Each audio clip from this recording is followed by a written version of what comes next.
The following program contains names, places, and events that have been anonymized or fictionalized for the purposes of protection and safety. The following program is provided for entertainment purposes only, and any commentary from the hosts are strictly conjecture and should not be held as making any definitive statements about the truth or identity of any particular individuals or circumstances. If you or a loved one are involved in an abusive relationship, please call the National Domestic Violence Hotline at 1 800 799 7233 for support.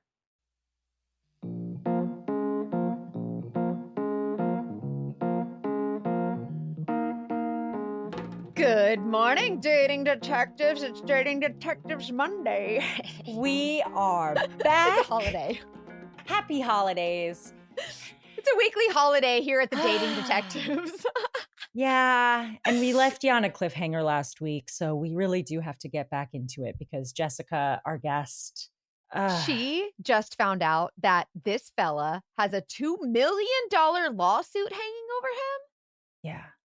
And when you hear how he responds right now, I mean, You guys. you're gonna remove all valuables from around you because you will want to throw them at the wall. You are going to want to mash everything. Guaranteed. Seriously. I was in shock. Okay. But is there anything else I want to do a little recap just in case people need more of a refresh? That was the big last thing. But basically, she met this guy via the dog show circuit. His name is Dylan. And he love bombed, pretty classic love bombing, kind of made sure he targeted her in a period where she was really vulnerable. Her dad was dying and then died in the process of her being courted. And it was really all left to her, like the estate management, everything. And then she talked about people, maybe she says this in part two, but it's okay. It's not a crazy spoiler, but people were showing up at her house saying her dad had owed them money and she didn't even know anything about it. And it was just a weird, vulnerable, difficult time. So it makes sense that I think he saw that as an opportunity, unfortunately. And yeah, he definitely was one of those who preyed on those unmet needs, which we've talked about a lot, but he was a classic example of that. And also, before we get back to Jessica and hear more of her story, thank you for being patient with some of the audio issues that we had. She's in an area where the internet isn't super great. And so I know we had a little bit of the audio concern. So thank you for sticking with us. I know Molly on the production side tries to do everything she can to make sure it's a great listening experience for you. So thank you for working through some of those issues that we have sometimes with some of the electronical stuff. So we appreciate your patience on that. Sometimes it feels like you're on the phone with somebody telling you their update and that we're on the call with you. It's a conference call, guys. We're all gabbing together. Also, just reminder that we're going to talk about animal stuff, not any animal abuse per se, but there's just sad stuff. Still some it make you mad. Animal and then revenge porn and some definite abuse in that arena. So stick with us, y'all. And if you don't want to stick with us, I understand. And you're welcome to DM us or email us if you want to hear what happens and are just we'll break it down for you. Capacity to listen to the episode. But Jessica, sometimes they can be really hard to hear. Absolutely. And I understand that. And we love Jessica so much. So we're just so grateful that she took the time to share it because it's also hard to share. But you'll hear. It helps people. And there's proof of that. Yes. And this community, the way you guys support one another as you tell your stories is just so incredible to us. And we really value and appreciate that. So thank you. And thank you to Jessica for being so brave and sharing that story. Let's go ahead and let's let her finish the story. You guys are going to be on, you don't mash anything. Okay.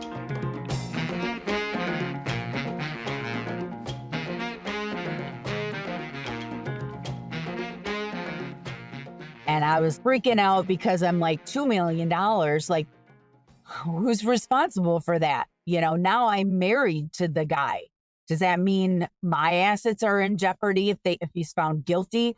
So I just was like, oh my God, what did I do? I'm in trouble. I'm in big trouble. And I'm wondering, am I going to lose everything that my dad worked for that he tried to leave for me? I don't know what the laws are for marital property, inheritance, or any of that. So I just kind of want to keep a low profile that whole next week and just do as much research as I can, find out everything possible that I can find out to protect myself. So after that next weekend, he wants to come back to my house. And I'm really not sure that I want him there, but I don't know how to tell him that. I'm afraid to tell him I don't want you here. So I don't want this confrontation in person when he arrives. I'm like, okay, I'm going to confront him on the phone. So he does call and I tell him, hey, there's a process server at my house. They were trying to serve you with papers. And he's like, well, I'll explain it all when I get there. And I'm just like, I'd rather you tell me now. This doesn't sit right with me. It's freaking me out. I'm afraid. And he's like, I'll tell you when I get there. It's not a big deal. I'm your husband. I'm coming back home. And I said, wait a minute. I married you not knowing anything about this. So I need an explanation before you get here. And he's like, well, I don't know. It's probably just some mistake. He's real flippant about it. I'm a board member on all these LLCs and I've got investments and I don't know always what's the day-to-day operations, but it's just probably misunderstanding or it's nothing. It's nothing. He just minimized everything. And so he gets to my house finally and I'm nervous, stressed out, just freaked out. And I had just picked up my dog's ashes, his remains after he was cremated. So yeah, I'm sad over that. Did a little shopping while I was in a bigger city, picking up the remains, came home with some undergarments and things like that. Because shopping helps sometimes. Yeah, it's called retail therapy. It's therapy. So he comes in and again, he's just like, it's not a big deal. And I said, can we go somewhere and eat? I'm just trying to think of any kind of reason to not have him in my house because everything I love, everything I cherish is in that house. I was afraid because my dogs were all there. My animals were there. I don't know what he's capable of. And I am scared. I'm scared to set him off. And he's so unpredictable that anything could set him off. So I said, let's just go grab some dinner or something and you can explain or help me understand what is going on with all of this. And he's like, I already grabbed something to eat. I don't want to go anywhere. I just really want to take a shower and just relax. And like, I'm scared to say it, but I feel like I have to say, look, I'm not comfortable with this. This is really not cool. Like, I'm really uncomfortable. I need some type of explanation. I need to know what's going on. And why can't we just go get something to eat? I haven't eaten. You can just come with me and you can talk while I eat. And he's like, you know what? I'm not going anywhere. I'm going to go take a shower. I've driven too long. I'm not doing that. And he just walks into my house and I'm like, oh crap. I knew something bad's going to happen. So I sit outside on the front porch for a little while and I'm just like, what am I going to do? What am I going to do? What am I going to do? And he's in there maybe 20 minutes. And I thought, okay, he's had enough time to take a shower. I should probably go in. And as I get up and start to go in the house, he's got his backpack and he's coming back out of the house. And I'm like, okay, now what? I'm like, all right, we're going to have the big fighting outside my house. The neighbors are going to hear whatever.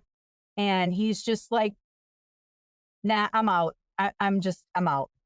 And so he gets in his truck and leaves. And I watch to make sure he's actually leaving. Watch his truck go down the driveway and turn off the road. And I'm like, okay, he's gone. I can breathe again. And I go in my house and you have to go through the bathroom to get into my bedroom. And I get into the bathroom and I see the container that contained the remains of my dogs that particular dog sitting on the vanity in the bathroom with the cover off, and there's ashes all around it.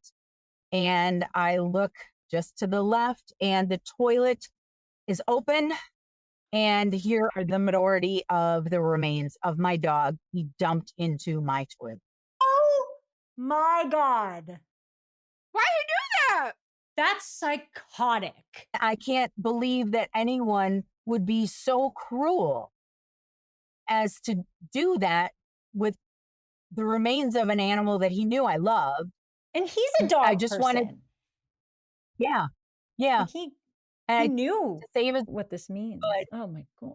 I scrape as much as I can back into the canister, and I go to walk into my bedroom to put it back on the dresser. And I realize that my closet door is open, and I look, and the bag of undergarments that I had bought was not on the same shelf that I had put it. So I put the remains down, and I grab the bag, and I take it over to my bed and dump it out. And I had bought like 4 really expensive, really nice bras, and every single one of them he had cut right up the middle. So like there's no way to repair that. They're just, it's, almost $250 worth of junk now. Wait, you literally didn't even do anything, first of all. You just said, "Excuse me, sir, why is there a lawsuit?" It's not like you broke up with him or anything. Like you just asked questions.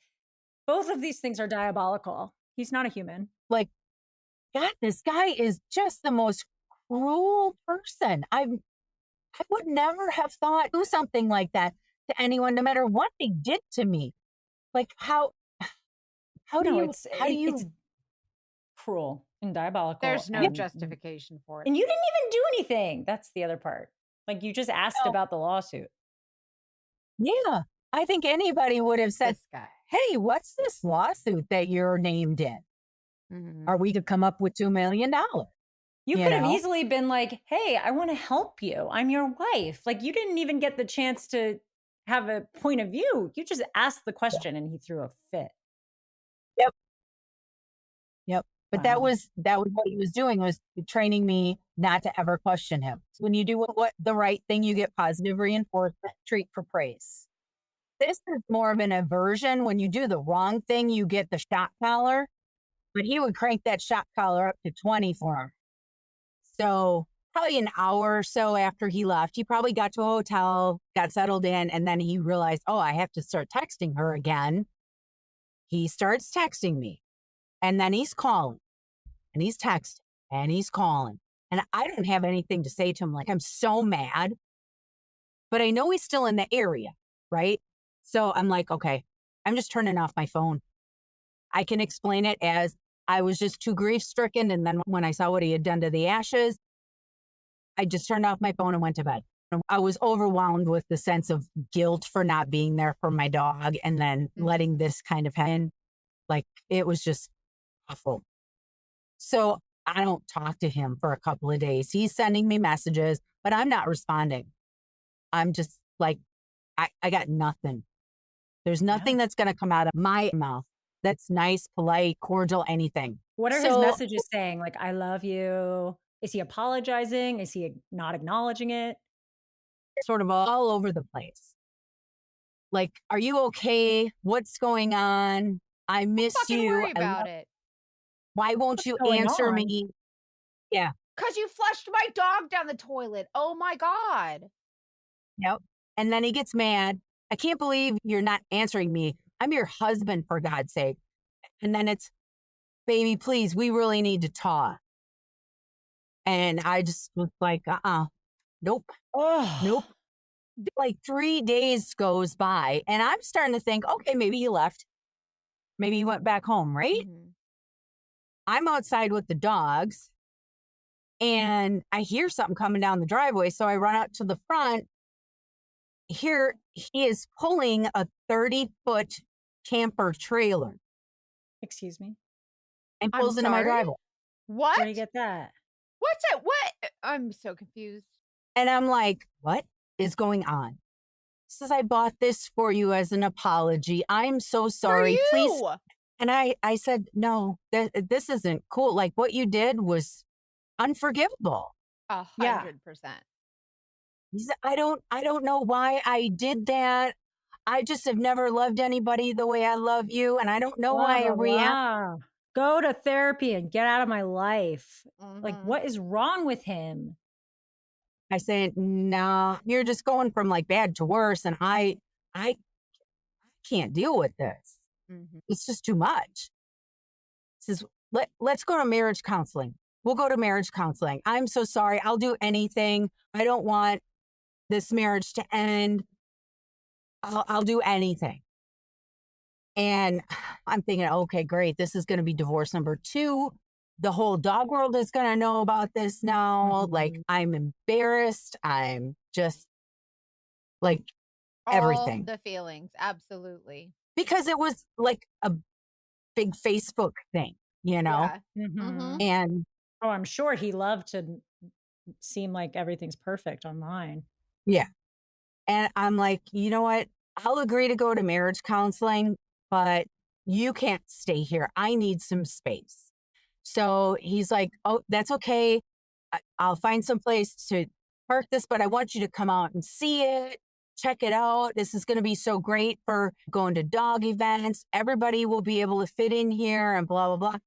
And I'm like, no, just come and look at it. Just come and look at it. See how nice, Nah. Pass. you know, I'm thinking, okay, I'll just, 5 minutes, give me the tour, whatever, and then you can go. Right. And for me, I was not hauling my dogs like that. That was just not going to work. But he kept saying how great it was and this and that. And I'm just like, yeah, okay. It's really nice, whatever. You probably should go find a place to park this before it gets too late.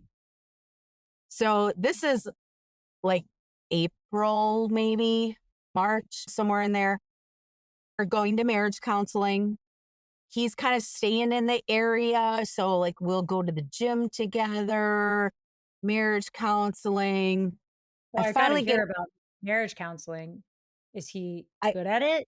he's good at playing the part. Like Well, everything yeah. that, telling me, he was telling the counselor, I don't know why I react the way I do. I probably need to learn some new skills. I just get so freaked out when she's upset with me or when she questions me. Oh, And so man. I kind of work up the courage in marriage counseling because I'm afraid to say anything outside of marriage counseling. So we'll connect for an hour to 2 hours a day. And then we have our counseling like once or twice a week. Mhm. And I finally work up the courage to tell the counselor about this lawsuit. And Mm. I say, you know, I really need him to explain it to me how he got wrapped up in this and exactly what it's about, what they're accusing him of, and how he's going to prove that he has no part of it. Fair. Okay, fair. Totally fair. Well, he completely bullshits her too with the I'm just a managing member of several LLCs. I'm on the board. I really have no active daily interactions with what's going on with these companies. These are guys I went to college with, and they brought me in as an investor. So I'm making some money off of these, but I don't really Okay. direct how things going and just stuff like that. Mhm. Ugh. And he buys it. And I haven't found out everything yet because not all of the documents are scanned into the system where I can pull them up and actually read what has been submitted to the court. So Mhm. can't even prove that he's full of bull, you know? Did the marriage counselor know about the ashes? Yeah. What did they say about that? Oh, well, that was a really poor decision, and you're probably going to have to make it up to her. Like, clearly, it You was not you that. don't say. I'm just like, that that not everyone is as attached to their dogs as I am, but I think no, anybody would see just yeah, I think that's Dude, that's fucked universally. up You don't even if have to you have a hate dog to dogs. know that. That's crazy. Absolutely. so I finally say, I found the circuit court website and it says it's for $2 million and it's for real estate fraud. And he's like, I can't believe you would believe somebody who's trying to sue me over what I'm telling you. I'm your husband. Look at all the things I've done for you, how much I've taken care of you since your dad's been gone. I even bought you that truck. And I said, whoa, hold on. I paid for that truck. I wired you the money. I said, Yeah. but I still don't have the title and I still can't put my license plates on it. And he just loses it in front of the counselor. He's like, you know what? I'm not doing this. Fine. Do whatever you want. He picks up his backpack and out he goes. Okay. So apparently, you guys, your credit matters. And when I was in college, I did not know that. I did not realize how important my credit would be as I become an adult, an actual adult. And so, yeah, my credit took a dump a little bit. But even though I felt like I was kind of being punished for the mistakes I made years ago, Ava is finally a way out. Ava is a credit building app that makes it so easy to improve your credit fast so you can get better rates on those loans, pay off the debt faster, keep more money in your pocket. And who couldn't use that? You can get approved for Ava in 5 minutes, get credit up to $2,500 to pay for existing bills and subscriptions automatically. There's no credit check, no interest, no hidden fees. It's just an easy tool that helps you build your credit behind the scenes. And most members see their credit go up in less than a week. Ava reports your on time payments to all the major credit bureaus every single day. So it helps you to build that solid credit history quickly. And the longer you stick with Ava, the higher your score can go. And if you're anything like me, watching that credit score go up is just, it makes you feel so proud and it's really exciting. And they have thousands of 5-star reviews. And Ava is the only one rated excellent on Trustpilot. Take control of your credit right now. Download the Ava app. It's spelled AVA today. And when you join using our promo code DATING20, you'll save 20% for your first year, monthly or annual, your choice. Again, get the Ava app and use our promo code DATING20 so they know you heard it from the dating detectives and get 20% off whatever plan you choose for up to a year. Use our promo code DATING20. Thanks to Ava. And now go get yourself some good credit.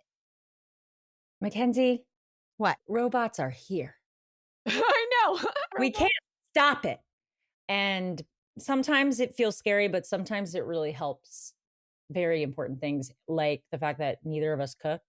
Oh, I don't. Don't No. ask me to cook. Oh, this is the sous vide for the sous vide. Yeah, Oh, I want one so surprise. bad. You need to get one, the sous vide kitchen robot. And they sent me one so that we could make sure we don't advertise stuff that we don't love. So I started using it and I was like, wait, we're in the future. It's a smart countertop oven and flexible meal delivery service. And I think my favorite thing about it is, yes, it has tons of settings, over 15 cook modes, air fryer, slow cooker, whatever you need. But it has a refrigeration step. So you can put your ingredients in. There's 2 levels. You could say, I want this one to cook at this temperature for this amount of time and this one to do something completely different. And I want it done at 7 p.m. when I'm ready That's for what dinner. I need. Oh my gosh. know. That's what You I can need. prep it whenever you have time. And then it's like, we got it, girl. And it just doesn't do it until it's time. Also, they have the delivery service. So if you want, they have really good meals. So good. And they come with a little card so that you scan it on sous vide. And sous vide says, I know exactly what you're making. I know exactly how to make it. Honey, go back to your business. I know you're busy. I will handle this. And it makes it for you. And I have It's almost too easy for me to keep making excuses. sorry, not sorry, but it's really yummy. You'll be happy because they have a really wide array of food. I made like a shrimp, rice, veggie thing, and it was the perfect amount of ingredients and stuff I would never have bought myself. And it tasted so good. And then I've talked about it before because I'm still obsessed with them. I got the chocolate lava cakes. Like, Wait, Oh. chocolate lava okay, sign me up. Where's mine? That's my favorite meal. Okay, well, Mackenzie, you have to try it. You will love them. You won't need this, but they do offer a 100-day risk-free trial, so you have Okay. nothing to lose. I'm getting into my ad voice. So check out Suvi's Black Friday sale. But seriously, do it. For extra savings while it lasts, go to suvi.com/dating detectives to get $150 off plus 16 free meals when you order during their sale. That's SUVIE.com/dating detectives to get $150 off plus 16 free meals.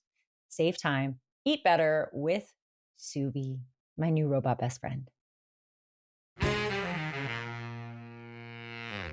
First thing I do is reach for my keys to make sure I have the keys to my truck. So the counselor and I were sitting there looking at each other, and the counselor just sort of nonchalantly, she's like, "So is this pretty typical of his behavior?" And I said, "Yeah, it's real erratic. I never know what's going to set him off and what exactly he's going to do." I said, "Look at the things that he's done already." And she says, "All right, tell me everything. Bring me up to 100% speed so I know everything." So I sat there with her for like another half an hour or so, and I can feel that my phone is vibrating. And of course, it's him texting. And I finished telling her everything that I hadn't told her, and she just sort of shaking her head. And I said, I really don't think I need marriage counseling anymore. I would like to continue seeing you for some grief counseling. This marriage is over. I said, I think I'm just going to call my attorney and see if they have a divorce lawyer in their firm. Yeah. And he said, yeah. She says, I don't blame you. Smart. So I sit on the porch she does her counseling services from her home. So I sit on the porch and I read through his messages, and it's just the same thing. "I'm sorry. Please forgive me. Give me another chance." Oh. So I called my lawyer. I said, "Look, can you give me a referral to a divorce lawyer? My marriage is over and I want out as soon as possible." And she said, "Yeah, my associate handles divorce. Call the office back. They can put you right through to him." So I did. And I said to him, I said, "I need this done like as soon as possible. I know that he's staying somewhere in the area, but I think he's going to run as soon as he realizes that I'm serious and I'm going to file for divorce." So he said, "Well, how long does it take you to get here? You guys really don't have anything together. There's no marital assets. So we can get this started." Yeah. And I said, "There's one little problem that I transferred $40,000 to him, but I can pull up my online banking and show you, and I can show you the text messages where he sent me his routing numbers and all that to give us a jumping off point." So he said, "Well, what was the $40,000 for?" And I told him it was for the truck, but I still don't have a title and I still can't put plates on it. There's just temporary tags on it. He said, "Okay, well, give me the VIN number, bring that up when you come into the office, but come right on over." So by the time I got there, he had just a basic, I don't know what you even call it, but the forms filled out. So as I'm sitting there waiting for him to finish everything, I'm thinking, okay, how am I going to get him served? I had a pretty good idea of where he was. There's a little RV park just outside of the town. Fairly certain that I had seen the travel trailer there, but I could verify it on my way home. So I asked him, he said, "Well, you can have the sheriff serve him, or you can hire an independent process server." So I was like, if he sees a cop car coming, I don't think that's going to be good. So let me see if I can get a process server to do it today. So I went by where I thought he was parked and verified that that was, in fact, the trailer and his truck. And so I pulled out and I stopped at a gas station, and I'm trying to call process servers. And I realized that he's leaving, Oh, no. but he doesn't have the travel trailer hooked up. It's just his truck. I'm like, So he's okay. coming So back. yeah.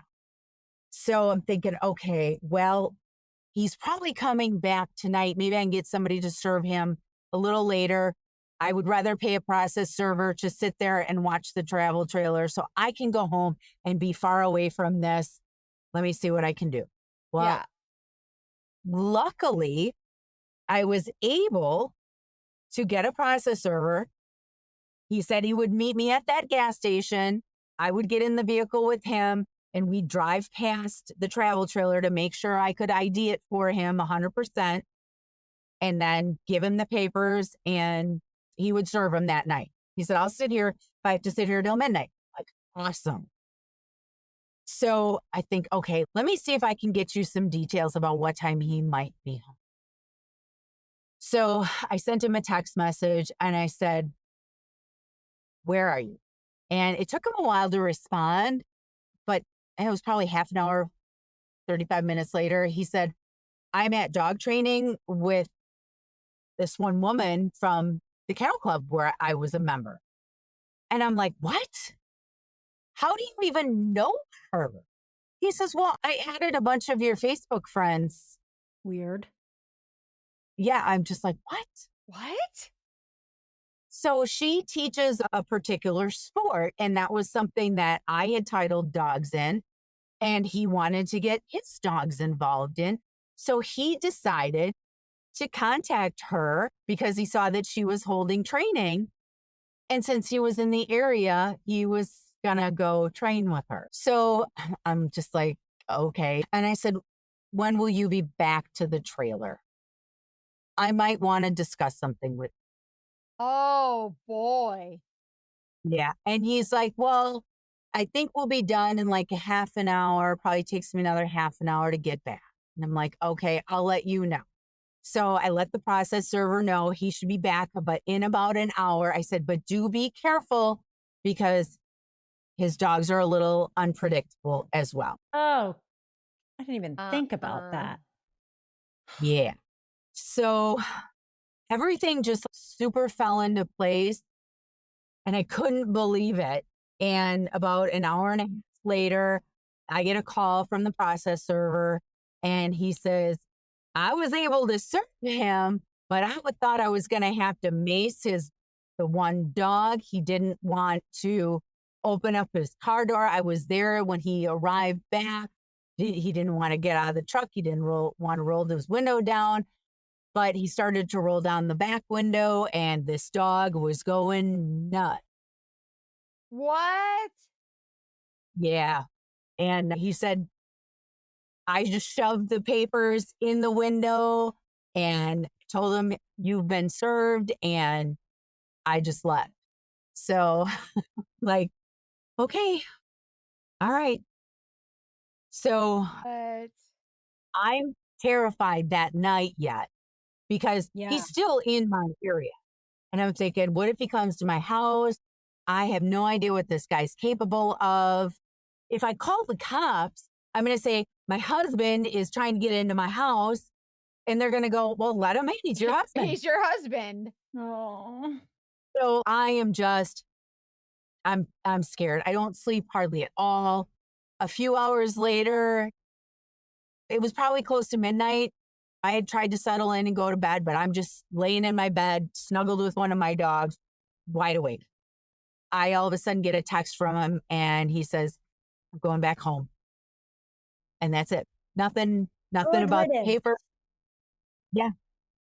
Yep. What? So I'm like, okay, still, on my guard, not really wanting to leave the house because I figure if I'm there, I can at least protect my dogs.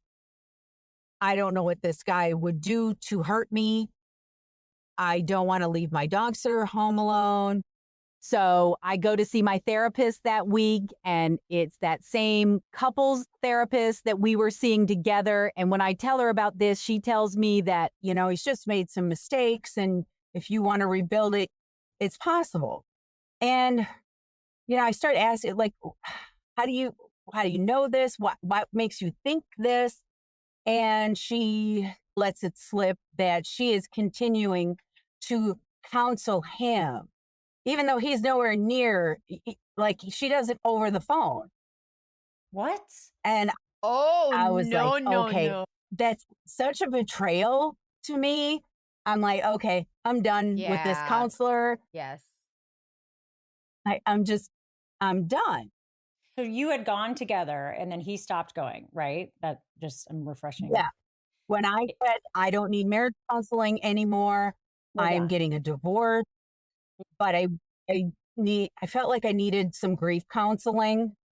Well, Just I don't know if this is true, but in my experience with couples therapy, once you've gone as a pair, at least in my experience, they were like, we can't see you separately. Like, that's not how, I mean, maybe if you guys are continuing and that's part of it, but if you're like, Right. we're done, but I'd like to see you separately. I don't know. I don't know what's like I don't allowed or know. not. But this definitely doesn't I don't feel It's like it's weird okay. in the It's very right. least.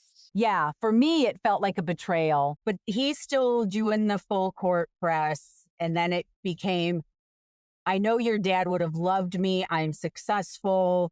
He would want you to be with someone like me, just all of that kind of thing. Oh, okay. Well, And I mean, I don't even know which way is up at this point, you know? Like I don't know who I can trust, who I can talk to, who I can't, yep. because I'm having conflict with my dad's estate. And then I've got the divorce and the counselor. And I'm just feeling really, really vulnerable. And like, I just need somebody to be there for me. Like maybe this guy is what I don't know. Mm-hmm. And of course, he says there's a dog event. Let's try this one more time. You know, I promise I'm getting my name off of that lawsuit. It doesn't include me. I think I had finally at that point been able to read that there were several people named in it, including him. Huh. He was Interesting. like the third defendant listed. Okay. So it seemed like he was really involved in it, but he still claimed that he didn't have anything to do with it. They were associates that he went to college with. It was all a big misunderstanding. You know, he could explain everything away. Plus, I'm still kind of afraid of him and afraid of pushing his buttons to get him angry Sure. because I don't know where he is. Mm-hmm. I don't know if he's still got that travel trailer, he could come right back. I don't know. So I'm just feeling like really, I don't even know which way is up. I don't know what's the right thing to do. I'm super confused, super overwhelmed. I didn't sleep at night. I barely worked my dogs, you know, but he wants to go to this dog event and he said it'll be great practice before the big event in June. Let's just go and have a good time. And I promise everything will be taken care of. You don't have anything to worry about. I'm going to make it right. And remember, I still don't have the title for the truck. Right. So I'm not 100% wanting to cut off everything with them because I figure it would just be easiest if he just got me the title and gave it to me instead of having to fight over something crazy. Yeah. So court. Oh my gosh, totally. So you're like, let's just play nice. Yeah. For now. Yep. So we decided to go to this event. My dogs, I just had this really, really super tight relationship with my dogs. And it was like, it didn't matter if I was stressed or what I was going through. They were always there for me and they always did their very best for me. Mm-hmm. He wanted someone to stand next to him in the dog show world, in the performance venues. And he had already trained me to keep my mouth shut and to just sit on the sidelines. But I had really good dogs and I had built such wonderful relationships with them. And my dogs scored not a ton better, but a little better than his two dogs did for him. Mm-hmm. So of course, I'm in the placement ribbons. You know, they post the scores. You can see whose dog did better. And he gets really mad at me and that I've embarrassed him and that he can't believe that I would do that. And wait, he's what like, did he want you to do? Throw the competition?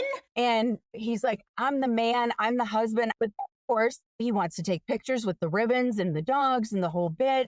And it's this image of, oh, look at us, our dogs are so great. And we're, Well, he's doing got to this and carry his doing own that. weight then. Yeah, You can win too, buddy. Yeah.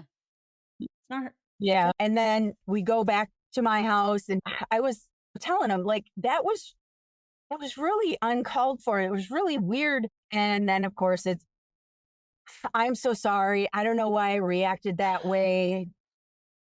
It's just, like I said, he's an exceptional manipulator who just thinks he can apologize or explain away everything. Yep. And then he promises he won't do that. He just had a lapse in judgment or whatever. Guys, I have a problem. We are working with Revolve, which is one of my favorite places to shop. And they said that they would share our like favorites with you and you could shop our favorites. And I went to my favorites and I had like nearly 400 pieces saved. And I was like, okay, first of all, you need to evaluate your shopping system because clearly you're using this for therapy. But also, I just realized that was too much to give you. And the problem is there's too many good things at Revolve. And I love it so much. They have so many options for anything you want. I feel like they make it so easy to find new trending stuff, but that fits your style and what you're comfortable with, because not only are there a lot of options, but they organize it in a way where you can shop like you're shopping with the cool big sister. Recently, I got a very specific dress for a bridesmaid wedding I have to be in that I'm excited about, but it was like a very specific color and I wasn't sure if I would find good options. And they had so many and it just came and it fits great. And I'm very excited. And I've gotten some jewelry, shoes, bags. There's always new stuff that comes every single day. They drop new items. There's 1,200 plus brands and 100,000 styles across fashion, beauty, and home. I got a new flat iron from there recently too, because my old flat iron broke. And I was like, oh my gosh, I wonder if they have beauty too. And they do. Authentic, high quality products, inclusive sizing options from XXS to 4X, and personalized product recommendations based on your favorites and purchase history. All I can do is warn you that you might end up favoriting nearly 1 million things. I also find that their customer service is fantastic, fast and free shipping and returns. Like once Revolve is in your life, your entire shopping process becomes easier. So whether it's a weekend away, a big night out, or just a little style refresh, your dream wardrobe is just one click away. Head to revolve.com/dating detectives, shop our edit at your own risk, and take 15% off your first order with code dating detectives. Fast 2-day shipping, easy returns. It's literally the only place you need to shop from. That's revolve.com/dating detectives to shop our favorites and get 15% off your first order with code dating detectives. The offer ends December 1st. So happy shopping. I know a lot of you are very busy, hardworking women, but if you love makeup, but you're working your butt off all the time and maybe you're like me, you're a no makeup person, Jones Road is a really cool line that you should look into, and they have a lot of different stuff.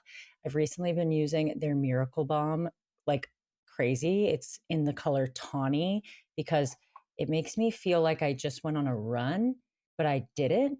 You know, that natural flush you get when you're just like, I just worked up a sweat. It's just natural. It's like, just kidding. It's just a cream product that doesn't irritate my skin and is really easy to put on, but makes me look a little rosy. This was started by the iconic makeup artist, Bobbi Brown, the queen of no makeup. And starting November 6th, Jones Road is launching their most giftable and exclusive holiday collection yet. They have all 5 limited edition kits in their collection that are trios, and they include new holiday shades, products, and packaging. It's effortless. Like if you just need something easy that's party ready, your essentials you can wear for any occasion, and they make a really good gift. So if you're a beauty lover or if someone in your life is a beauty lover, this is a great gift for them. And then the best part of Jones Road Beauty is that all of their products are actually good for your skin. Their bestseller is Miracle Balm, like I said, and it's a true multitasker. It can be a tint, a blush, a bronzer, a highlight, or on your lips. This holiday season, simplify your routine with makeup that is clean, strategic, and multifunctional. From November 18th to December 1st, Jones Road is doing their first ever Black Friday sale. So go to jonesroadbeauty.com to get up to 20% off site-wide. That's jonesroadbeauty.com for up to 20% off your entire order. And after your purchase, they'll ask you where you heard about them. So please support our show and tell them we sent you. Like a day goes by or whatever, and I say, hey, where's my title? When am I going to be able to put my license plates back on this vehicle? I'd really like to have my regular plates, my personalized plates. Why don't I have a title? What is going on? Mm-hmm. And I'm like, I need proof of insurance too. Like, I don't have any of the things that if I got pulled over, I would have to provide. And it's freaking me out. I don't like driving this thing if I get pulled over. Mm-hmm. He's like, well, why would you get pulled over? If you're in an accident or something, just call your husband. And I'm like, that's not really it's the good. law. You have to have your... Yeah. He says, well, you have insurance. It's through me. And I'm just like, but he's in my house and I can't push it. Because Yep. What's he going to do next? So there's another event close to where I live. It was about an hour and a half from where I live. And so we decide we're going to go, but we're only going to take one car because I'm taking 2 dogs. He's taking 2 dogs. Mm-hmm. Well, that makes me uneasy as it is, but I'm like, whatever. I'm not trying to start big fights. Everything was just walking on eggshells, always trying to smooth everything over so that there wasn't a big blowout. Because I never knew when he was leaving or coming back or, anything. So I was just like always holding my breath, hoping that maybe he'll leave tomorrow. Maybe he'll leave the next day. Mm-hmm. It was probably the most stressful thing I've ever endured in my life. But I really loved running my dogs and going to these events. And I thought, all right, you know what? I might not go in June, so let's go to this one. And so we get there, and again, my dogs perform better for me than his dogs did for him. He's not even in the ribbons. I get placements with dogs. When you were standing there seeing your dogs outperform him and you realized you had won again, what went through your mind? When I walked up and looked at the scores on the score sheet, I thought, oh, no. No, that sucks, man. That breaks my heart. I was really proud of my dogs, but then it was just like, your heart sinks. It's like, oh, this is going to be bad. So I just kind of walked away after I looked and realized how well we had done. And I walked back over. I had my dogs crated inside the building, and his dogs were still crated in the vehicle. So I've got my dogs, my crates, my purse, and my stuff is in the building. He has the truck with his dogs outside. And I saw him walk in, and I thought, I'm just going to go to the bathroom and kind of disappear for a minute. And by the time I came back out, he wasn't there. I went outside and I'm like, okay, where'd he go? And he left. What? Yep. He left me at an event like an hour and a half away from where I live. Because he was having a tantrum. Exactly. And he wanted to show you, I am in charge. You want to ride home? He wanted to take away your joy. Well, this was the first time we were out at an event where he allowed anybody else to see his bad behavior. Oh. So everybody's like, well, where did your husband go? Where did he?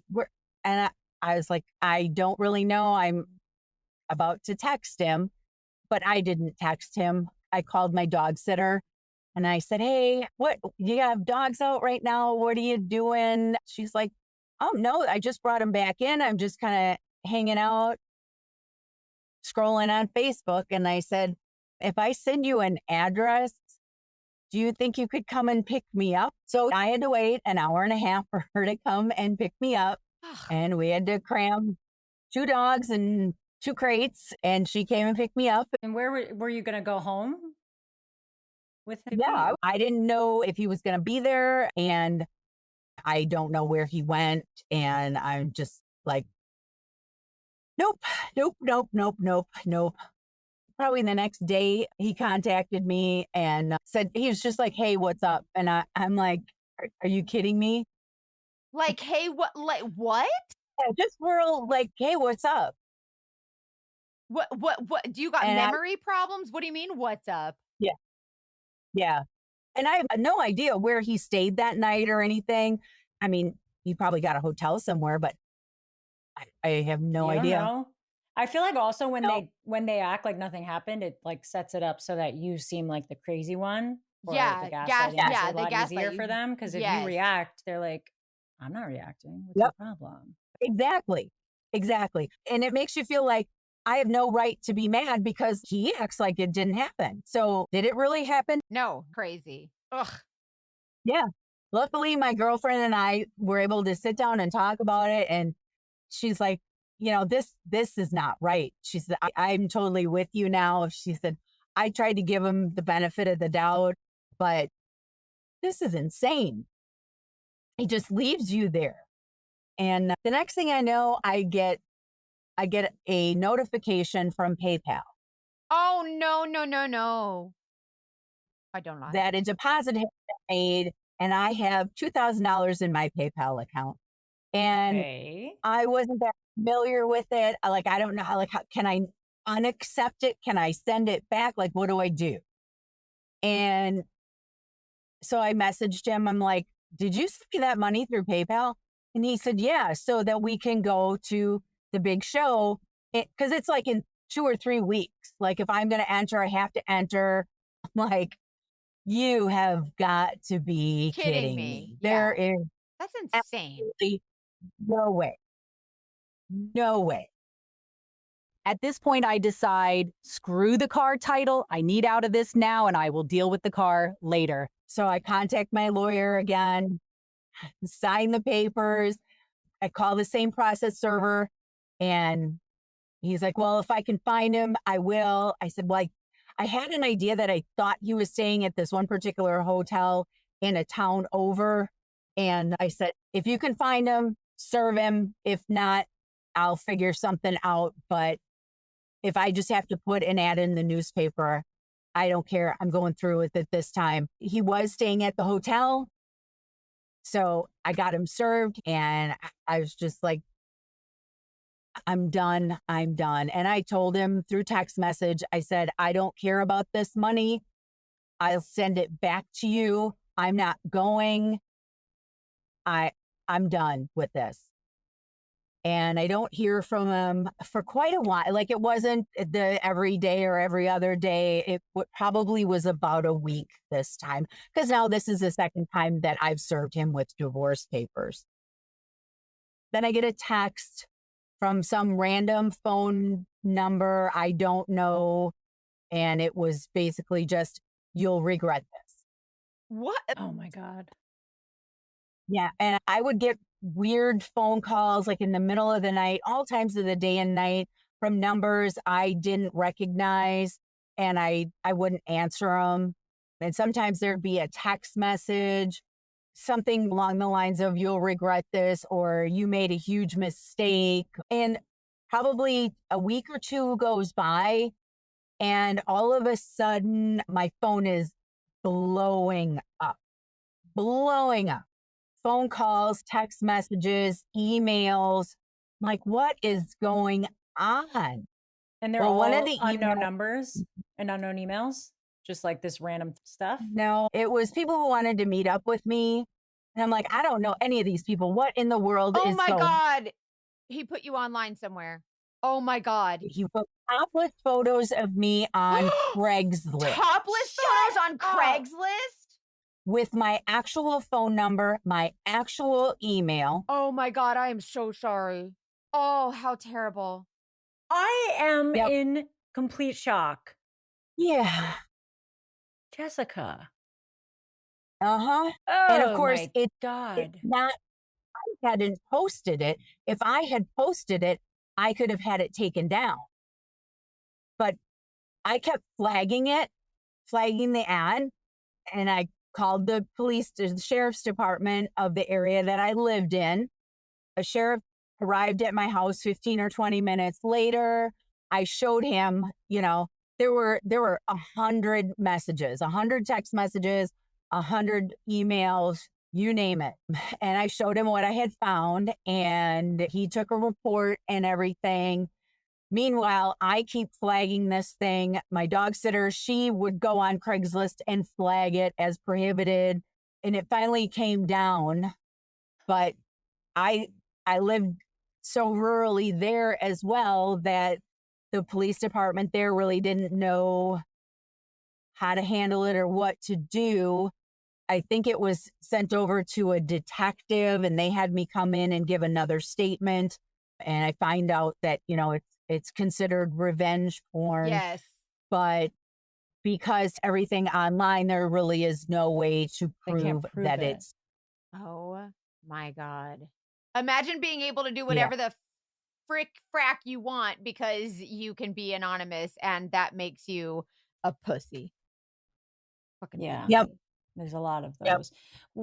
Wait, so how did you find out that this is what happened? You get all these messages asking to meet you, and do you talk to any of them to find this out?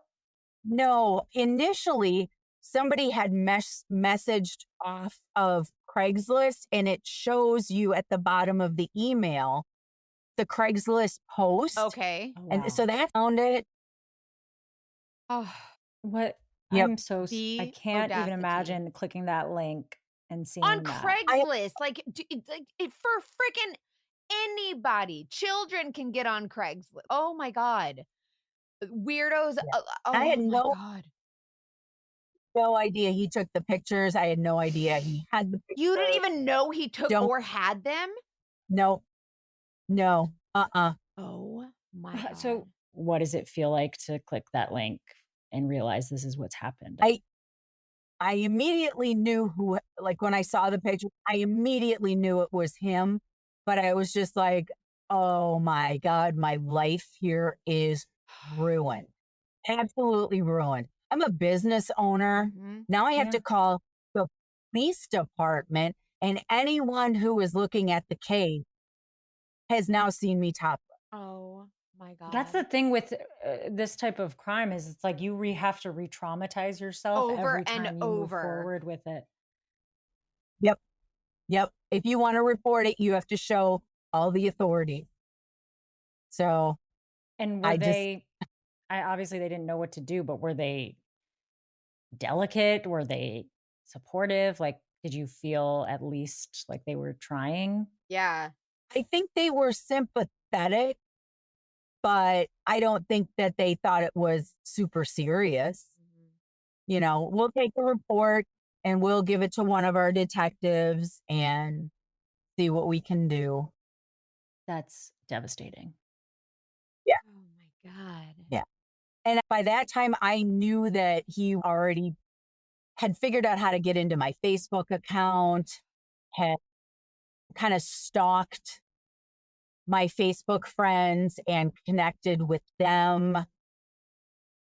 So, I instantly knew that it was him. You couldn't have convinced me it was anyone else in the world. No. Absolutely.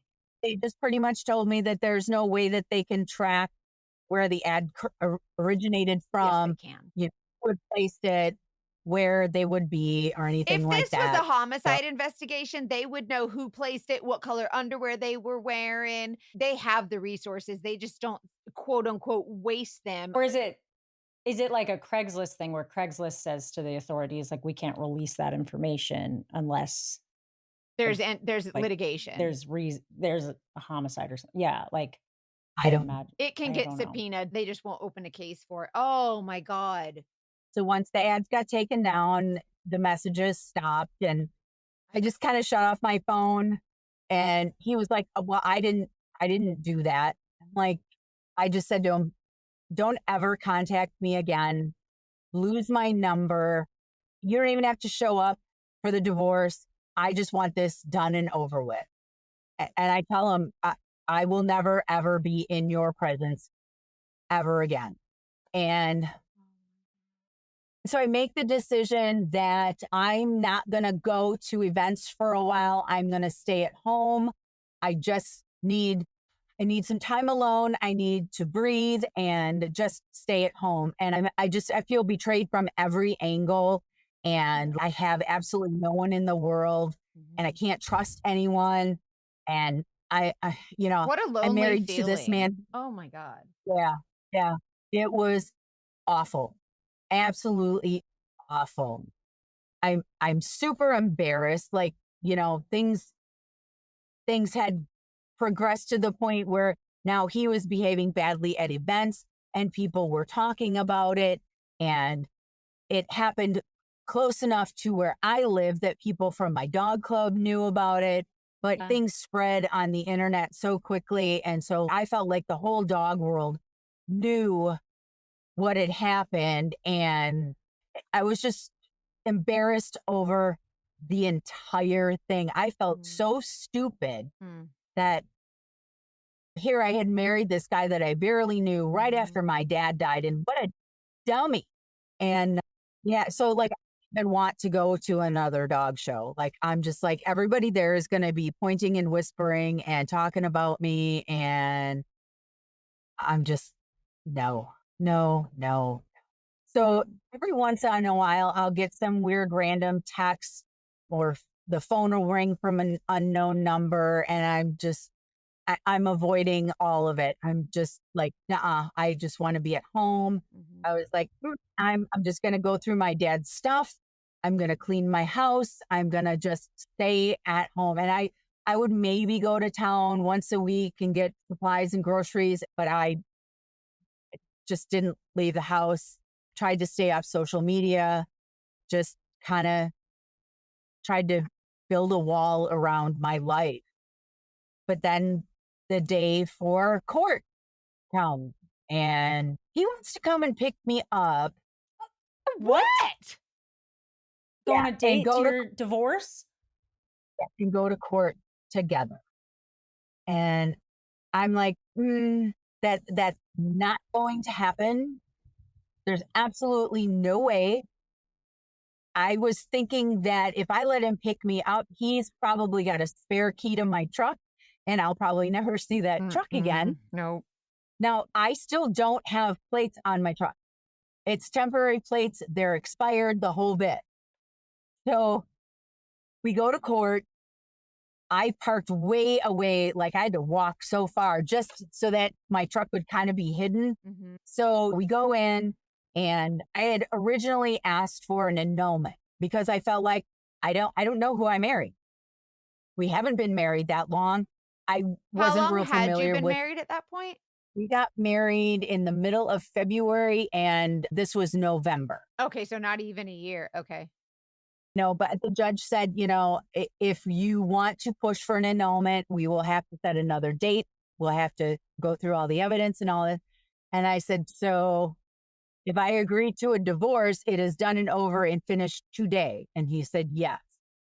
And so I get granted the divorce. It's in the divorce decree that that particular truck is mine, but I'm still left with, I don't have a title, and I still don't have regular plates on this vehicle. I find out that I can put insurance on it, but that's not my big concern. My big concern is I sent this guy $40,000 and I don't own this truck. Oh my God.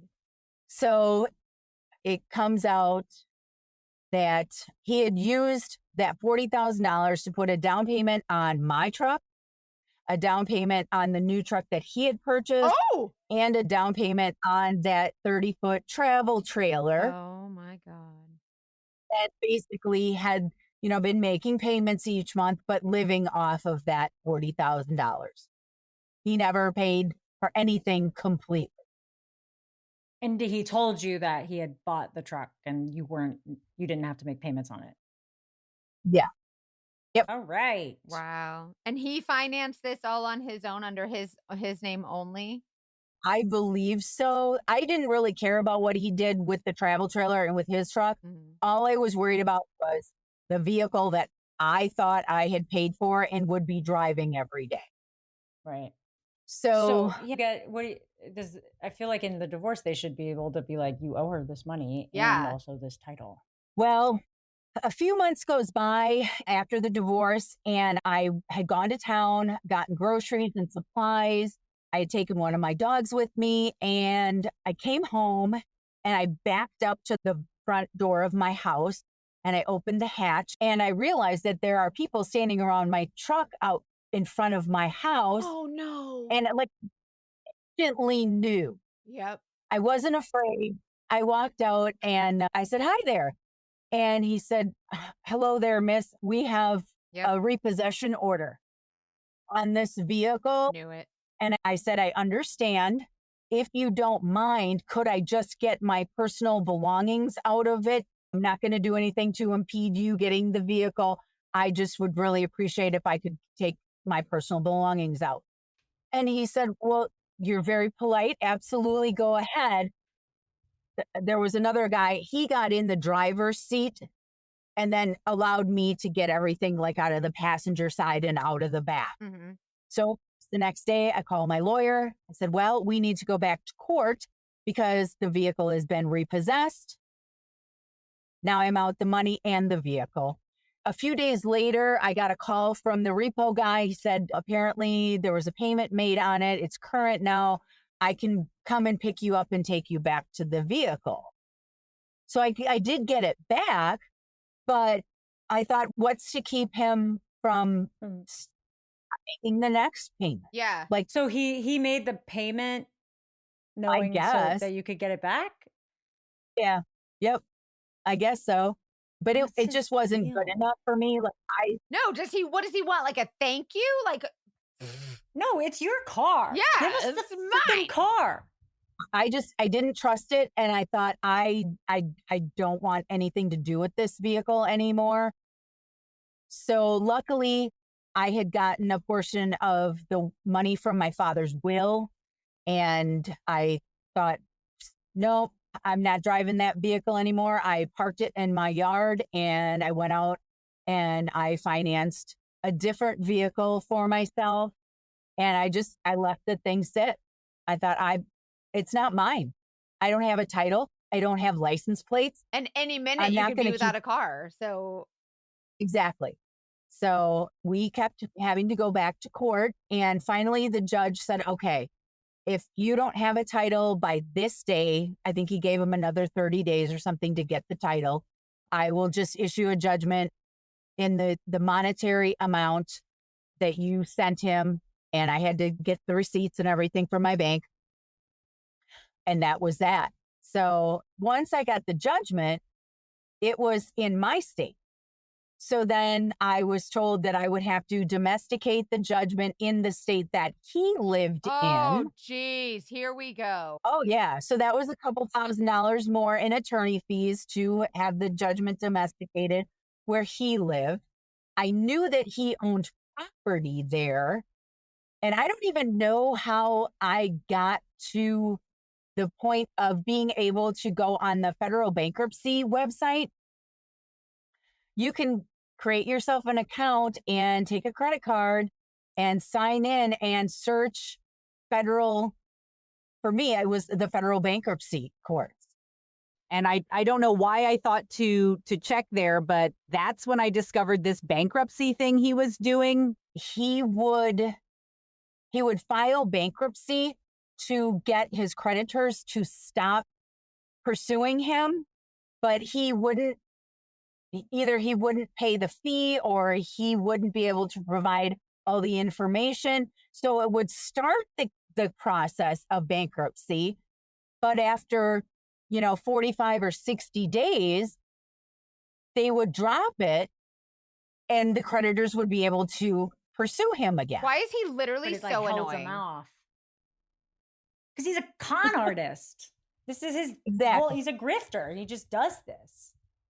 Exactly. So once I discovered this, I started periodically checking the bankruptcy court website. Because something inside me just said, he's going to file bankruptcy. And I had found out through some other dog show people in another state that he had stopped making payments on the Suburban that he bought himself. So he no longer had this Suburban. So I had been periodically checking this bankruptcy.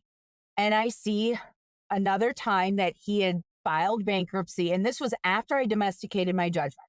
So I see, okay, now he's filed bankruptcy again. Mm-hmm. But as I dig into the paperwork and to all the documents and everything submitted, I find that he claims not to own any real estate.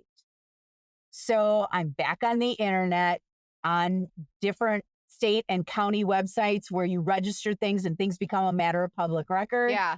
And I was able to pull up the records for the LLC that him and his mother were managing members of. And I found that he had signed a quitclaim deed to sign the home where he lived that I had been to. He signed it over to the LLC. Oh, so they didn't, so they couldn't take it. So he was informing the bankruptcy court that he did not own any real estate. Is that where the real estate fraud came from? No, what I later found out was they were falsifying documents like deeds to property and using those falsified deeds to get loans to purchase other property. Okay. Oh my gosh. Wow. So he is a career con man. Diabolical. Yep. He settled that, I guess, for around $200,000. But I think he actually was able to, because it was a civil case, it wasn't criminal. Yep. He was able to discharge that with the bankruptcy. But I contacted the bankruptcy trustee and said, you need to dig up the information that I have on the home at this address. He owned it himself up until about 5 days ago. He signed a quitclaim deed, but if you pull up the articles of incorporation, whatever it is on the LLC, you will see that it's only him and his mother that are the managing members of this LLC. And so the bankruptcy trustee immediately filed an emergency motion. They got in front of the judge. They immediately sent someone to the property to inspect it. Fortunately, he had moved in with some other girl. He wasn't even living there. Oh my He had another young girl living in the house, and he was using it for like a board and train facility. What? But he wasn't living there. Well, if you are not living in it, you cannot use it as a homestead exemption. Right. So they immediately seized the house, contacted the mortgage holder and the second mortgage holder. And when it was all said and done and his bankruptcy was over with, they took the house, they sold it, they paid off the first mortgage, and they sent me a check. Oh! How much was the check? Well, it was only around $16,000. Whatever. Take it. We'll take it. But still. Your sleuthing gets all the awards, all the blue ribbons. Snaps in the snap cup. I don't even know how I managed to just click around on the internet to find these things, but I was absolutely determined I was not going to let him get away with this. Good. Well, that's for what Mackenzie you. always says. Sometimes you just have to keep looking. That's all it is. You knew there was stuff. You already had the evidence that you needed to know you'd find something. Yep. And you did. I figured we had a lawsuit against him for $2 million for fraud. This wasn't the first time. No. Yeah. So he's obviously willing to break the law to get what he needs. And you can't do that. It's going to catch up with you. And it did. Yep. You don't mess with the sleuthies. So what happened after that? Where is he living? Yeah. Were you nervous at all that he was going to come back at you for doing this? Did he know? Absolutely. Absolutely. I put up cameras. I bought a couple of guns, Horrifying. But his first wife actually contacted me because she had been informed of the bankruptcy by other people who she still lived in the same area that he did.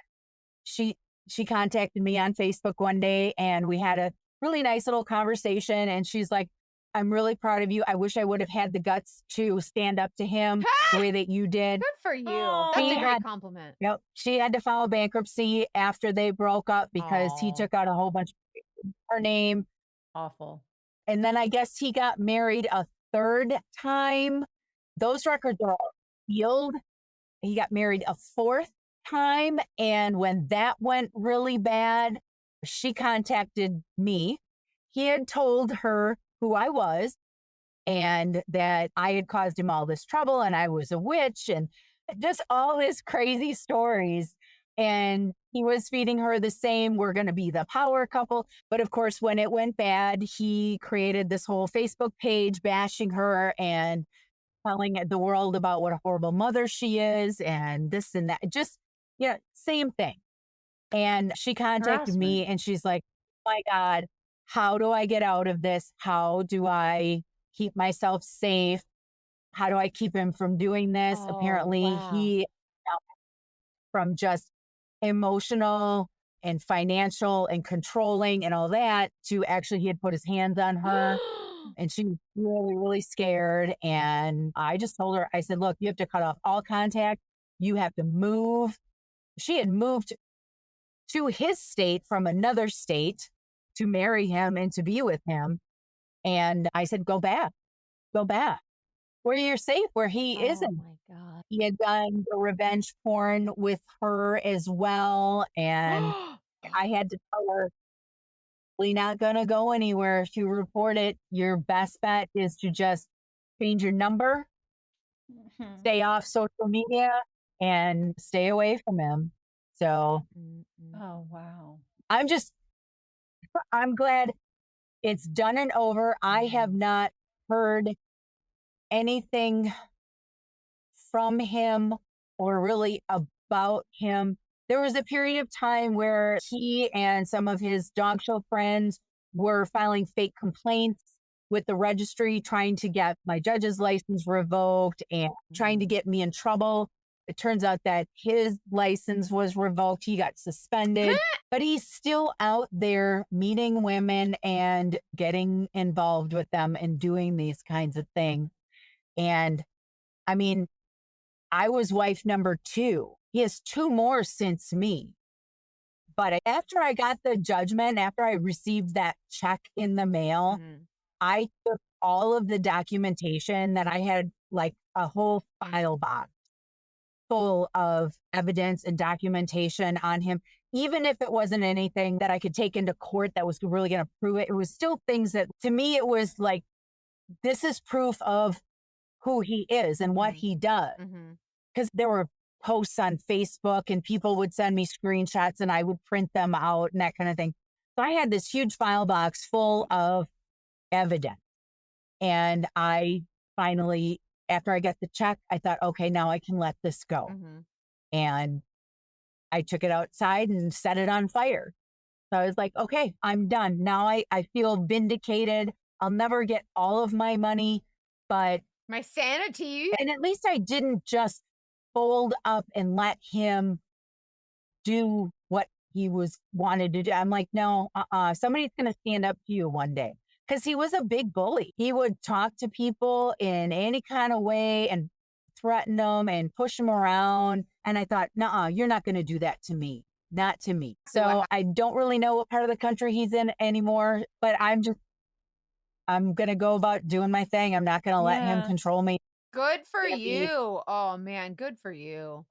I did move. So there's a website that I wish I could remember what it was, but I found it probably 7.5 years ago that helps people who have been the victim of stalkers. Like if you're going to move, you don't want to use your physical mailing address anymore. Oh, okay. You want to get like, you don't want a postal service PO box. You want like a UPS store mailbox. Yes. For me to feel safe, when I first moved for the first probably 3 years, I did have a UPS store mailbox and I would drive 45 minutes to get my mail because I didn't want anybody to know where I actually live. So, Wow. but long enough now that I wouldn't be happy to see him if if I happened to stumble upon him, but I don't think No. I would be anyone who's afraid anymore. Good for you. Well, I wanted Good. to ask about getting back into the dog show world. It sucks to me when they poison something that you That's love. yeah, that And you it love sounds so like he much. really made that world. You met him in that world. Like what's your relationship like with that world now? So before I moved, I just thought he's been barred. He can't because this was like right after we got divorced that he had gotten suspended and had his license taken away and everything and wasn't allowed at events. And I thought, Nice. good, I'm going to go. And I don't care who's talking about me. The registry has made their determination. They made the right call. I'm going to go. And I went out there and I did everything I wanted to with my dogs and just thought, I don't care who's talking about me. Good for you. So She's like, I don't give a shit. Like, I'm gonna go glad have you fun. got to And go back. where are you Let's with keep like it that your way. love life and all of that fun stuff? I am blissfully single. Good for you. I like Woo, that. woo. Blissfully single. Blissfully single. I like that a lot. Will you talk more Mo- about the healing journey to that? Moving was a really big part of that. I guess I just have a habit of taking chances, but I bought a beautiful piece of property from a Craigslist ad that I had not seen and picked up and moved 600 miles away from anybody I knew. And Start fresh. I moved on with me, but those dogs had gotten very old. Most of them, well, all but one that I moved with has passed, Oh, deep. but I have some new dogs now Good. and I have some really cool, exciting things coming up. I love my home. I love where I live. I just really good things coming in 2026. So I'm just going to take the time for me. I want to fall in love with myself. I want to Yes, just, good for you know, you. take care of myself and just enjoy life, you know? I love that so So much. Yes. I love that so much. Good for you. I want And to it fall in sounds love like with you've myself. yeah. I think it was like Emma Watson. She was like, I'm self-partnered. And I was I'm like, self period. partnered. That's I cute. love that. I like We all that. have to yeah. be. I mean, you're with you. That's the person Yeah. you are always with. Yeah. You do seem like you've done such good work around the shame of it. And I know that never really like heals completely, but I don't know. Do you have anything you'd want to share with people who are feeling shame after a relationship they're embarrassed of? That is where you need to give yourself the same grace that you would give your best friend. Oh, You know, that's a good piece of advice. I have some very dear friends, and if they were making poor decisions but undergoing a really difficult time in their life, I wouldn't be like, "Hey, what are you doing? Are you crazy?" Yeah. You know, you're more sensitive and comforting and you give them grace. And this man knew that I would be so grief stricken and so overwhelmed Mhm. that he totally took advantage of this situation and he saw an opportunity and uh, I'm not going to beat myself up about giving people second chances because I believe in second chances. I'm not going to beat myself up about trying to find love and find someone that I can really deeply connect with uh, through a passion that I have. I'm just not going to beat myself up over that. I made some mistakes and I maybe rushed into something. But if you've got a friend who you know is going through a really hard time and she's maybe making some questionable judgments, he or she, reach out to them Mhm. because I feel like if I had more people who would have individually reached out to me, I may not have kept making that decision and trying to give them a second or a third or a fourth chance. Or, after after the marriage license saying, I had like one person to talk to. And if I had maybe 3 or 4 good friends that I could have sat down and said, hey, this is what happens. What do you guys think? Yeah. You know? See, and Yeah, that's you need where your community. that's where that Yeah. community comes in. And that it's interesting that you say that. Like if I had someone who said something and it's like, well, how do you help someone that you know is in a crappy situation? And it's like, maybe just say it one time, like, hey, it seems like you're going through something a little bit crazy. I'm here if you need me. And you're offering an ear, like without saying, hey, this guy's treating you bad, you need to leave. And then it makes you feel like, well, I don't know that I'm ready for that. So I think that just offering that ear and being someone that they can go to is such a great way to really be there for someone, wouldn't you say? And Knowing that you're especially not in alone yeah, changes just knowing everything. you have someone when you need it. Right. And there are people like this out there. He's still out there doing this. And since then, I had a guy that like I went out on maybe 3 dates with, out to dinner once, out to lunch once. And he all of a sudden decided he was madly in love with me, started stalking me. But I saw the red flags immediately. I'm like, not gonna happen again. Yeah, no. No way. Mm-mm. No. No, So no, no. I now trust my femtuition.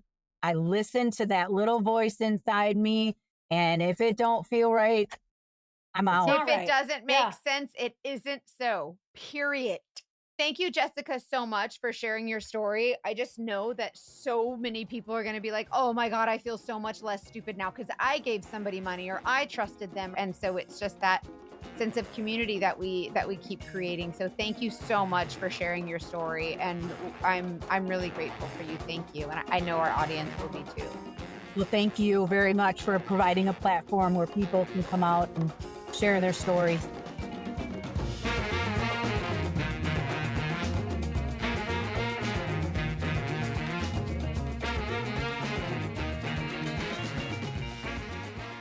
Holy bananas. Dude, the audacity. Where does this guy get it from? Is it on sale somewhere? Because these folks. Okay. So I'm glad that she recouped some of her money, first of all. But Oh, yeah. it's I still, mean, it's never going to change the fact that she had all the trauma that she had to begin with, seriously. It's like all the trauma like that he created. those awful, you remember those commercials that were just like, this plane ticket, $300, time with your family, priceless. It's like Priceless. this abuse, $1 million, but pain, priceless. Like it is just like they rob you. They rob you of time, of trust, of humanity. I just watched the way she described how she felt like not herself, and seeing her so lively and happy now, I can't even really imagine her that way. So that is what's so devastating to me. Yeah. Like I can't, and the fact that it just kills me how people can so easily take advantage of someone's kindness like that and someone's love like that. And oh, it just crushes me. It crushes my heart. And this guy, just a diabolical man. Like, what is wrong? Well, let's go. Made me angry. Let's do a Dogfish little debrief. dogfish debrief, a show dog dogfish debrief. Show dog dogfish.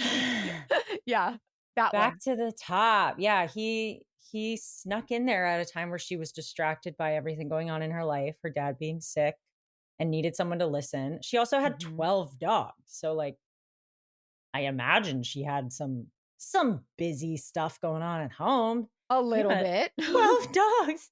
But yeah, so he like really love bombs hard. Love bombing, if anyone is a new listener or new to the term, it's just when someone is super, super nice in a way that's like, come on now, you want something from me. Yeah, like overly nice, and you can tell that Like they're too probably fast. doing just to get what they want a little bit. Like one, I think that like Ryan does it a lot to me, my son. He'll be like, "Mommy, you're so beautiful. Like I love you so much. Can you sign me out of school early?" It's kind of like he says like, all "What?" the wonderful things you want to hear, and "Mommy, I love you," and "Mommy, you're the best mom." Like it's kind of like that where they tell you all the great things, and it's like, "What do you want?" But when it's in a relationship like that, oftentimes we're not thinking, what do you want? We're just thinking, oh, this guy's so nice. Yeah, and he wasn't it's not it's like it could be telling you you're beautiful or it could be listening to you talk about your dad's treatment. Like it's whatever it is Whatever that that you need. unmet need is. I wrote down that she said this because it's so real. She said it's easy and fun to get caught up in dreaming of the future. That's so true. I feel like he talked a lot about like we're going to be this power couple, we're going to have this whole life, and in that moment you're just kind of like, "Oh, I would love that." And that's Yeah. It how helps you to fantasize and gives you hope. everybody can definitely think of one relationship that they probably stayed in just because of the idea of the future of it. And Yes. he Yes. did that really, really well. And if he's a good Mhm. talker and a manipulator, Yep. he's spinning a yarn. He's telling a tall tale. And it's Spinning good. the yarn. That's a good way to put it. He's spinning the Ugh. yarn. And what kills me is how he knew what he did. Like, he's not stupid. And then she takes him to court and he's like, let's ride together. Like, what? What are we in the same story? Like, meanwhile, in another movie, like, what are you doing? Like, do you know Well, what I he mean? was like, we talked about, yeah, towards the end when he was like acting like nothing was wrong after having the biggest blow ups. Yeah. What is The that? fuck? But it makes sense because then you feel crazy. Yeah, and it's yes, you feel like, "What is wrong with me?" You totally feel like it's you, and it's not you. It's never you. No. It's not your fault. But that's another reason, you guys, I say it every episode, this community that is being created, the way that Jessica and all of our guests have shared their stories has just continued to create the sense of community. And the more people tell their stories, I am just blown away by how common this is. And you Yeah. are not alone. You are not stupid. A lot of people say, oh, I feel stupid. You see how easy it is for these people to just easily manipulate. It's awful. Well, we made the parallel to him being a dog trainer, and a lot of his behavior was conditioning her to respond in a certain way. And she kept talking about how, like, she was afraid of the outbursts when she saw some of the truly diabolical reactions he had to very normal questioning or concerns. Mm-hmm. And then you're just suddenly like, if I do this, what will happen? I can't bring up my concern. I can't leave. I almost can't move. I'm walking on eggshells all the time because I don't know if he's going to be okay with it or if he's going to freak out. And Yep. what more could he do? And he's in, let's talk about the dog show world or the niche worlds. Like that makes it hard too, because I think at least that when you have a specific type of life or career or passion, you might think that nobody else can really fit into that world unless they are in it with you. Mhm. And you're So also wanting to impress these people. Like, you also have like you feel like a sense of not like trying to impress it, but you know what I mean? Like, you want to fit in with the community that you enjoy. And so yeah, when something like that happens and like, she was so embarrassed and ashamed of like what he, and the fact that this whole community she felt was, then they just knew everything, and but that was her place. Like, that was her community. And it just sucked to be like, she felt like she was ostracized because of what he did to her. I know. And the consequences for women are typically more. But yeah, I mean, thinking about that Elvis episode we had Yep. where she was really deep into the Elvis fandom and community and Elvis impersonators. And it's like, in a lot of ways, finding someone who matches your freak, if you will, who like totally aligns with that very niche part of your life, that's hard And she to give loved, and up. she was a Elvis, like, fan, like a crazy hardcore Elvis fan. And then after that, she was like, oh, like, then it was like Elvis, everything Elvis was like, it kind of ruined it for her. And that sucks because that's what she loved. And so it's If kind you of haven't listened to awful. that, go back and listen to the Elvis episode. Yeah, Yeah, for I'm still sure. thinking about it. But yes, niche communities and finding someone in that community, it's another layer of making it hard to leave. I also I like to write down when they say something that I haven't heard as an excuse yet. And when he would get disproportionately angry and reactive, he would say, but I've just never loved anyone like I love you. I've never loved anyone like this hard. I'm sorry that I'm reacting like this, but it's just like my love for you is so intense. Is I don't know so what to intense. do Yep, with it. I love you absolutely. so much that I have to dump your dog's ashes down the toilet because I love you so much. Excuse me, sir, get a life. What the hell are you talking about? Yeah. If anyone ever ties their love to excusing kind of behaviors like that, Mm-mm. no, No, ma'am. That's not gonna not work even out. for a second. Okay, other things. There's a lot here. I think she was like situationally depressed or going through a trauma response. She talked about being in a daze and foggy, and I'm no doctor, but I just have seen so much of that autopilot feeling, and it's so hard because you feel guilty looking back at the choices you make. But I hope she when she said she's blissfully single, I like melted. I was so happy. I got the same response I get when people have a romantic kiss. Okay, it is just as good. I was so happy. Truly.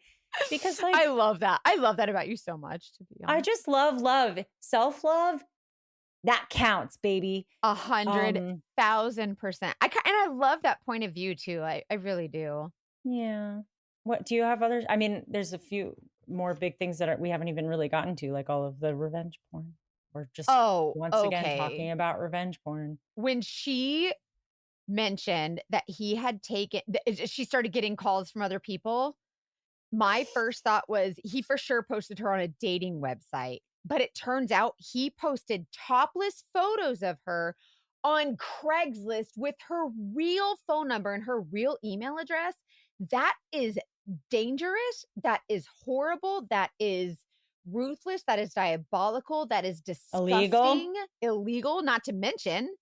It's so sad. And it was his pattern. Like she was not the first or last person that happened to. And Craigslist was no help. I know this was years ago, but you guys listen to us. We were just talking about this with another more recent case. Like this is continuing to happen and there's not enough in place to prevent it. I also think this was not good, but it is an example of not victim blaming in the revenge porn stories because it's easy to tell people just never take nudes. Yeah. Never take nudes. Okay, thanks. She didn't. They were all non-consensual. She didn't know she had him. She didn't know anything about him. And if you take photos of yourself and they get out, that's because the person shouldn't have put them out. Like I get it. We can try to protect ourselves as much as possible, but just don't do that to begin with. Okay, fine, genius. Fuck you. Also, like that's. I was trying to be diplomatic, but go off, queen. I love it. What the hell? Like that's like saying you deserve to be raped because you're wearing short shorts. Like, do you know what I mean? We're not doing that. Like, if I want to have a conversation, an adult conversation, and send nudie judies to my man or whatever, that fine. Should be something I should be able to do. Like. And then people say, well, then you can't be surprised when they get out there. Like, yeah, I can. No, I still can. It's not okay. I don't care. You're a grown person and you can make these decisions. And like, that does not mean that it just does not mean, well, you should expect to be a victim then. It's just like. Absolutely not. No. I think we're preaching to the choir because you guys are just such a supportive community. But it needs to be said because it always happens. And I just was devastated for that. That must have been so insane to go through. Brutal. Just knowing that now all these strangers are like just random people, random strangers, they have all your information. It's terrible. One last thing I wanted to share, and we're going to put more in the show notes for this. She talked a lot about like the stalking resources that helped her after all of that. Oh, yeah. I mean, she did the best she could with getting those things taken down, was not able to press charges, but you know, I'm glad they got taken down. We'll take the win. But then, yeah, so I looked into what you talked about with the services that are supporting you when you're relocating or trying to kind of protect yourself from them. We talked about Delete Me, which is an online way to wipe. It's a step to wipe Delete Me. We have a discount code for Delete Me. Oh yeah, we should put that in the show notes. We'll put it in the show notes. But it's just a first stop for, you basically get like a report of what information is out there online and you can have it, get rid of it for you. It's like data broker, mostly information, but there's a lot more out there than you think. And it works for you on an ongoing basis. So that's a great step. Then I found the SPARC. It's the Stalking Prevention Awareness and Resource Center. And it just has a ton of resources basically for if you feel scared at all, even in the slightest bit. Like there's people to talk to. The National Domestic Violence Hotline also works with stalking support. And we have that number at the beginning of every episode. But then I was looking into this like address confidentiality programs. Not all states have them, but if you are relocating and want to protect your address from being in public domain, look into that program and do it before you relocate. Yes. Because if you wait until after, then it's already documented. Documented already. Exactly. Mm-hmm. So that seemed promising, spark, and we'll look more and share more as we go. But I think that was great to hear that like you're not alone if you're trying to get away from someone like that. And it's not even police related if you don't want to go to the police. Like there are stalking prevention and support services out there. I really hope you don't need them. But she's doing better now, and he is still out there. And if you think you've dated him, let us know. Because 1, get out. 2, holy shit. Like this, I can't even imagine what else he's done if he does some of the things he did in this story. Someone else has encountered him for sure. How special that she's been able to support his other exes. She's such a great, Jessica's like the sister I wish I had.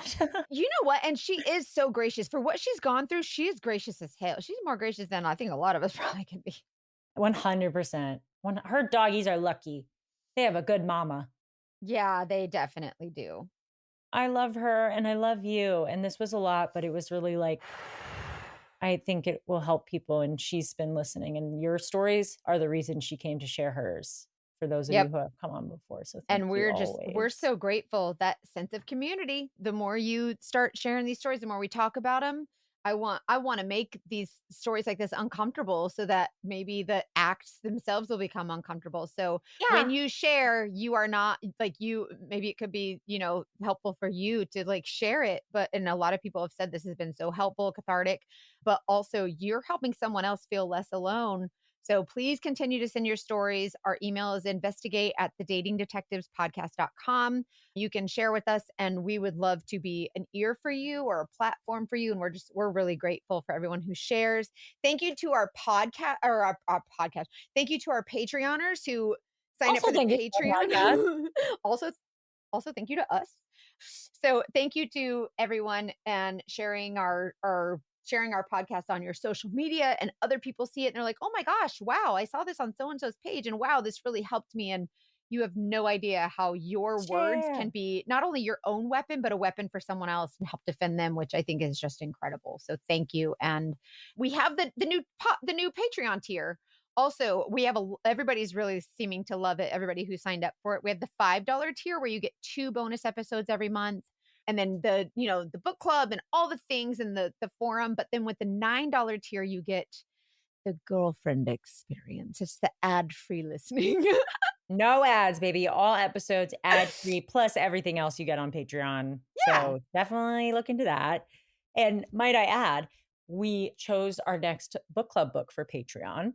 Oh, yeah. Yeah. So that if you want to join book club, we do it virtually, and it's not quite monthly, but it's like we do it as consistent as we can, guys. It's reading is hard. Pretty. God, guys, why can't I talk? Pretty Things by Janelle Brown is our next book. And if you'd like to read that, start now and join the Patreon. It's $5 a month, like I said. And it's on Audible. If you're like me and reading means listening, then it's on Audible. And yes, it counts. And man, this is a very layered book, like dogfish on dogfish on dogfish on dogfish. You're just like the dogfish. It's a school of dogfish. It is a lot of dogfish, but it's so good. So you'll fly through it, and we will let you know when that date is if you want to sign up closer to the date, or just join Patreon now for bonus episodes. We love you guys so much. Thank you for being here. Thank you for supporting our friend Jessica. And as always, trust your friend tuition.